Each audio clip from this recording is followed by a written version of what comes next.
అందరికీ నమస్కారం. Welcome to మనం టీవీ. నేను మీ పవన్ బేస్వాడ. మనతో పాటు స్టూడియోలో అందుబాటులో ఉన్నారు సీనియర్ జర్నలిస్ట్ భరత్ రెడ్డి గారు. సార్ నమస్తే. నమస్తే. రచ్చకెక్కిన మంచు ఫ్యామిలీ. ఇది ప్రస్తుతం ఏ యూట్యూబ్ ఛానల్‌లో మంచు ఫ్యామిలీ గురించి చూసినా ఇదే థంబ్‌నెయిల్ కనపడతా ఉంది. దీనికి కారణం గత కొన్ని నెలలుగా సాగుతూ వస్తున్న మంచు ఫ్యామిలీ రగడ. ఇది ఆస్తుల వివాదమని, ఇది ఆత్మగౌరవ వివాదమని కొన్ని వదంతులు వ్యాపిస్తున్న నేపథ్యంలో అంటే కేవలం మంచు మోహన్ బాబు చిన్న కుమారుడు మంచు మనోజ్ మాత్రమే మీడియా ముందుకొచ్చి మాట్లాడడం జరుగుతుంది. అటు మోహన్ బాబు కానీ, ఇటు విష్ణు కానీ మీడియా ముందు మాట్లాడడానికి అసలు సుముఖంగా లేరు, రావట్లేదు కూడా. ఇక మనోజ్ వర్షన్‌లో మనోజ్ చెప్పుకుంటూ వెళ్తున్నాడు. మా అన్న నా పైన కుళ్ళు. ఇది ఆస్తుల కోసం కాదు, ఆత్మగౌరవం కోసం అని చెప్పేసి మనోజ్ చెప్పుకుంటూ పోతున్నాడు. అసలు దీనికి ఫుల్ స్టాప్ లేదా? అంటే అత్యంత క్రమశిక్షణ కలిగిన మంచు ఫ్యామిలీ ఈరోజు రచ్చకెక్కడానికి అసలు కారణాలేంటి? ఎవరు తగ్గితే ఈ వివాదానికి ఫుల్ స్టాప్ పడే అవకాశం ఏంటి? పూర్తిగా ఈ మంచు వివాదం పైన మీ విశ్లేషణ ఏంటి? మీరు చెప్తున్నట్టుగా హ్మ్. రచ్చకెక్కిందంటే ఇప్పుడు కాదు. అంటే చాలా కాలం నుంచే రచ్చ నడుస్తుంది. హ్మ్. మధ్య మధ్యలో చిన్న గ్యాప్ ఇంటర్వెల్ అవును. తీసుకుంటున్నారు అవును. వాళ్ళు. అవును. ఇంటర్వెల్‌లో భాగంగా హ్మ్. సినిమా స్టైల్‌లోనే కుటుంబ కథా చిత్రంలాగా నడుస్తుంది. హ్మ్. ఒక 3 నెలలు ఖాళీగా ఉంటుర్రు. మళ్ళీ ఒకసారి మీడియాకు ఒక 4, 5 రోజులు పని పెడుతుర్రు. హ్మ్. తర్వాత వాళ్ళంతలో వాళ్ళు ఉంటుర్రు. హ్మ్. చివర్లో మోహన్ బాబు వచ్చి మైక్ ఇసిరడమో ఏదో చేస్తుండు. మీడియా వాళ్ళని కొట్టడమో చేస్తుండు. హ్మ్. అది చివరి రోజు అయిపోతుంది. అక్కడితో క్లోజ్ అయితుంది. హ్మ్. అసలు వివాదం ఎక్కడ అనేది ఎవరు చెప్పట్లేదు. అంటే మొదటి నుంచి కూడా ఒక మనోజ్ మాత్రమే మీడియాకి ఉద్దేశించి మాట్లాడి మీడియాకి సంబంధించి హ్మ్. మోహన్ బాబుని అడిగితే మోహన్ బాబు మైకులు ఇసిరేస్తుంది తప్పిస్తే అసలు ఆ కుటుంబానికి సంబంధించిన విషయాలు మీకెందుకు అన్నట్టుగా మాట్లాడుతున్నాడు. హ్మ్. ఒక సెలబ్రిటీ హోదాలు ఉన్న తర్వాత నీ కుటుంబం రచ్చకు వచ్చిన తర్వాత పోలీస్ స్టేషన్కి వచ్చిన తర్వాత ఆ గొడవ జరుగుతున్నప్పుడు ఖచ్చితంగా మీడియా అక్కడ ఉంటుంది. అసలు ఇక్కడ మోహన్ బాబు అసలు లీడ్ తీసుకోవాల్సిన అవసరం ఉంది. యాక్చువల్గా ఏంటంటే హ్మ్. అసలు తగాదా ఏంది పరిష్కరించాల్సిన బాధ్యత, బయటికి రాకుండా ఉండాల్సిన బాధ్యత, హ్మ్. అసలు ఈ వివాదానికి ఫుల్ స్టాప్ పెట్టాల్సిన బాధ్యత, హ్మ్. మొదటి బాధ్యత, చివరి బాధ్యత మోహన్ బాబుది. అవును. ఎందుకంటే తండ్రి స్థానంలో ఉన్న వ్యక్తి ఇవి ఆస్తి గొడవలు అనేది ఒక మోహన్ బాబు కుటుంబంలోనే కాదు ఎక్కడైనా జరుగుతుంటాయి. హ్మ్. అది సర్వసాధారణమైన విషయమే. ఆస్తుల కోసం అన్నదమ్ముల మధ్య, అక్క చెల్లెళ్ళ మధ్య ఇలాంటివి జరుగుతుంటాయి. హ్మ్. కానీ ఎక్కడో ఒక దగ్గర వాళ్ళు ఫుల్ స్టాప్ పెట్టుకోవడం ఏదో జరుగుతుంటది. హ్మ్. ఇది ఫుల్ స్టాప్ లేకుండా జరుగుతున్న సిరీసు రోజుకు ఒక మలుపులు తిరుగుతున్న దాన్ని మనం చూడొచ్చు. లేటెస్ట్‌గా ఏంది జల్పల్లి హౌస్‌కి వెళ్ళడం జరిగింది. మంచు మనోజ్ చెప్తున్న వర్షన్ ఏంది జల్పల్లి హౌస్‌కి పోలీసులు ఇచ్చిన ఆదేశాల ప్రకారం ఎవరు ఇందులో ఉండొద్దనే ఆదేశాలని ధిక్కరించి హ్మ్. మంచు విష్ణు ఉంటున్నాడు.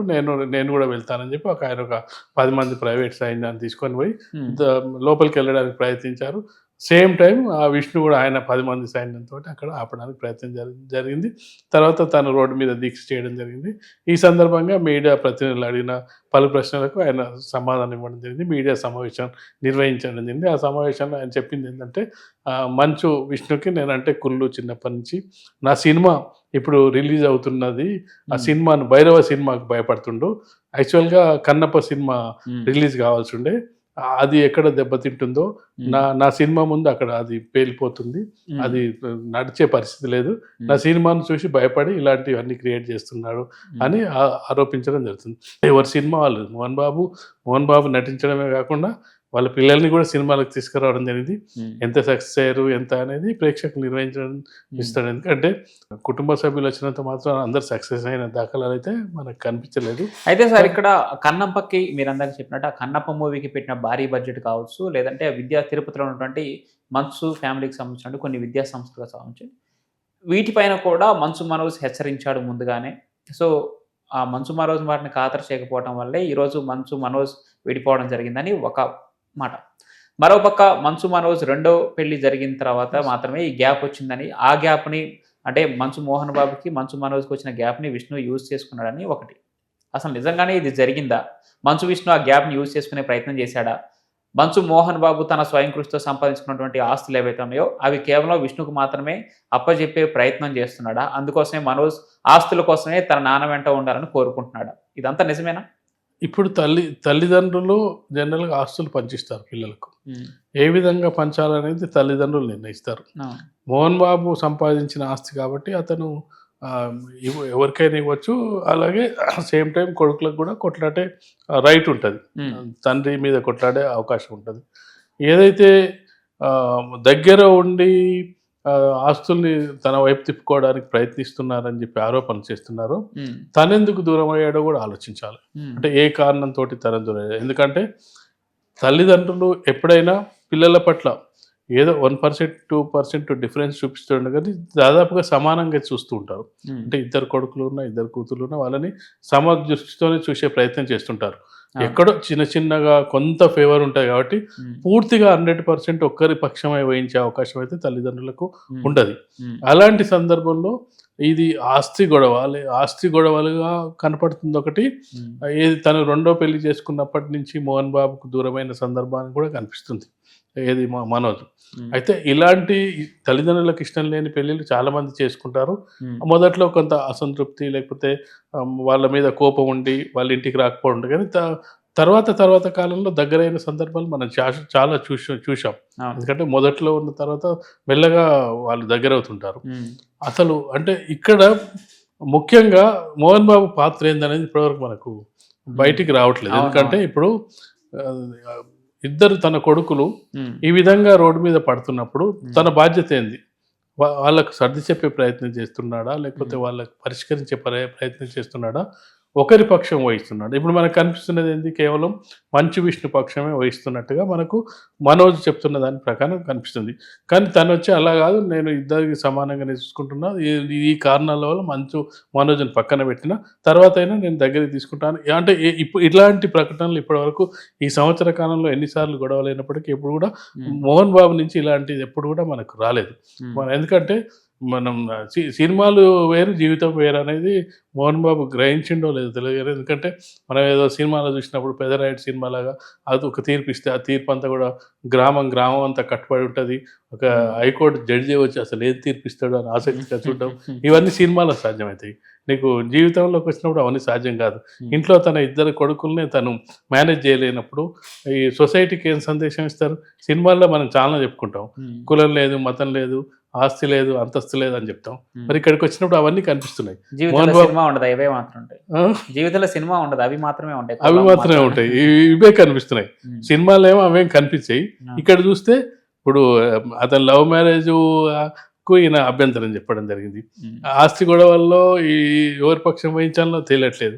అంటే ఇక్కడ ఏమేమి సినిమాలు చెప్తారో అవన్నీ కూడా ఇక్కడ రివర్స్ కనిపిస్తున్నాయి. ఉమ్, కాబట్టి ఇక్కడ మనం చూడాల్సింది ఏంటంటే సెలబ్రిటీస్ ఇలాంటివి బయటికి వచ్చినప్పుడు అది ప్రజల దృష్టిలో ఉంటాయి. ప్రజలు కూడా ఇంట్రెస్ట్గా చూస్తుంటారు. అవును. కాబట్టి దాన్ని వాళ్ళు పరిష్కరించారు. ఎందుకంటే మిగతా సెలబ్రిటీస్ వేరు.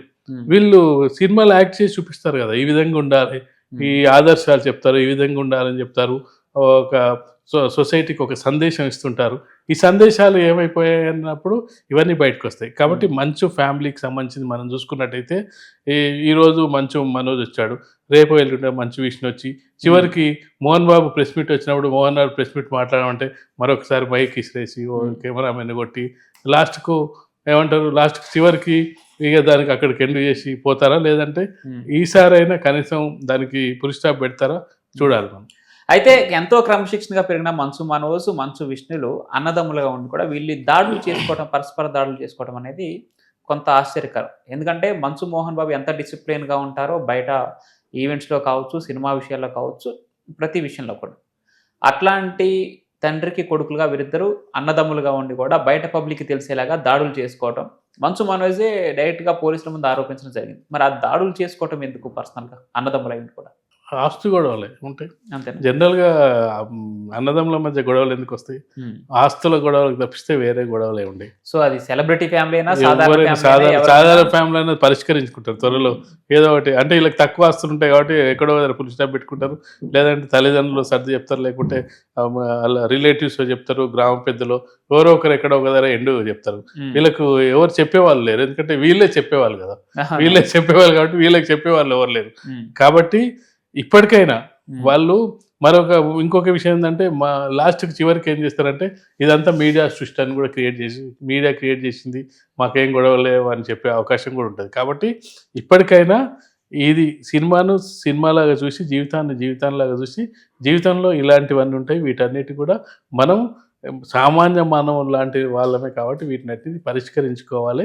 ఆ పరిష్కరించుకోవడానికి తల్లిదండ్రులు పరిష్కరిస్తారా? దగ్గరి రిలేటివ్స్ పరిష్కరిస్తారా? లేదంటే పోలీస్ స్టేషన్‌లో పరిష్కారం అవుతాయా? న్యాయస్థానాలు పరిష్కారం అవుతాయా? అని చూడాలి. కానీ నీ దగ్గర డబ్బులు గాని నువ్వు ఒక 10 మందిని ప్రైవేట్ సెక్యూరిటీని వాళ్ళొక 10 మంది సెక్యూరిటీస్‌ని పెట్టి ఒక 3 నెలలకు, 6 నెలలకు ఒకసారి ఇలా బయటకొచ్చి రచ్చ రచ్చ చేసి ఇదంతా చేయడం వల్ల ఏదైతే చెప్తున్నారో డిసిప్లిన్ ఫ్యామిలీ అనేది, డిసిప్లిన్ ఫ్యామిలీ ఎక్కడుంది? ఇప్పుడు డిసిప్లిన్ అనే పదానికి అర్థం లేకుండా ఇప్పుడు పోతుంది.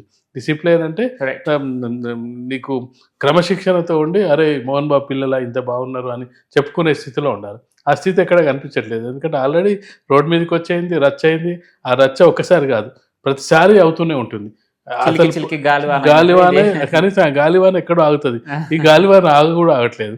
అదంటే కంటిన్యూయేషన్ లాగా. ఇప్పుడు ఒకసారి గొడవ అయిన తర్వాత ఎక్కడో ఒక ఫుల్ స్టాప్ పెట్టుకొని దానికి సొల్యూషన్ చూసుకోవాలి. Right. అంటే సొల్యూషన్ కూడా చూసుకునే ప్రయత్నం చేయట్లేదంటే ఖచ్చితంగా మోహన్ బాబు కూడా దీనికి గురించి సీరియస్‌గా ఆలోచించాల్సిన అవసరం అయితే ఉంటుంది. Right sir, thank you.